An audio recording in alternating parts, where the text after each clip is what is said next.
into the economy, couldn't that add to? No, look, here's the deal. Moody's today, when a Wall Street firm, not some liberal think tank, said if we pass the other two things I'm trying to get done, we will in fact reduce inflation. Reduce inflation. Reduce inflation. Three times. Providing good opportunities and jobs for people who in fact are going to be reinvesting that money back in all the things we're talking about. Driving down prices, not raising prices. And so it is, I sincerely mean this. Prices are up now, and they're up in, for example, you're in a position where you're trying to build a house, try to find 2x4s and lumber. Well, guess what? People stop working cutting lumber. They stopped doing it because their unemployment was so down. Now all of a sudden there's this need because people are coming back, and guess what? Instead of paying 10 cents, you're paying 20.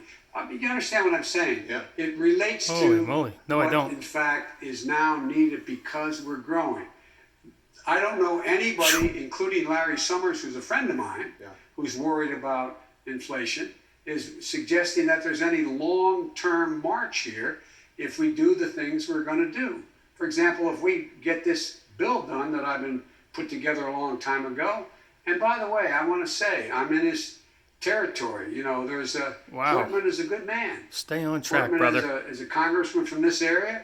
I talked to him before I got, and I really mean it. He's a decent, honorable man, and he and I are working on trying to get this infrastructure bill passed. But you're talking about Senator Ron Portman of Ohio. I'm sorry. I thought since you mentioned that infrastructure, the bipartisan infrastructure deal failed the procedural vote today, right? But it did. In the Senate today. Irrelevant. Go on. Okay. And it says that negotiators say that they need more time. Yeah. Okay. So then, but they expect to vote again on Monday. But how much time do you think that they need to get this done? Till Monday. Look, no, I'm not being facetious.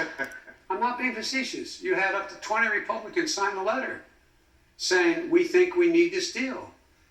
We think we need this deal. So I think there'll be, by the way, the reason we're talking this way, we need 60 votes to get something moving. And what's going to happen is, I believe, because I take my Republican colleagues at their word when you shake, I come from a tradition in the Senate, you shake your hand, that's it. Holy moly. You keep your word. And I found Rob Portman does that. I found that, your governor is a good man. Holy moly. You shake his hand, it's done. No, I really mean, I'm not being falsely You think it's going to move forward in the Senate on Monday? I do. Here's what I think. What happens is the vote on Monday is a motion to be able to proceed to this issue. Then they're going to debate the issue of the elements, the individual elements of this plan to make sure we got to fix that damn bridge of yours going into Kentucky. No, I'm serious. We're going to talk about that bridge in just a moment. Anyway, but I think it's going to get done. You may find in the amendments that take place on the detail of whether or not, and I'm the guy that wrote this bill to begin with, and so I've had to compromise to make changes in the bill. When I say I campaigned on this. I mean, everybody thought I was a little nuts when I talked about there were 3 reasons why I was running.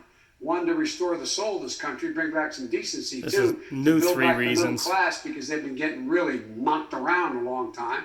They're the backbone and unite the country. And one of the big issues was dealing with infrastructure. Remember, last 4 years we had infrastructure week every week. We didn't do a thing. But it's necessary. No, I really mean it. It's going to not only increase job opportunities, it's going to increase commerce. It's a good thing, and I think we're going to get it done.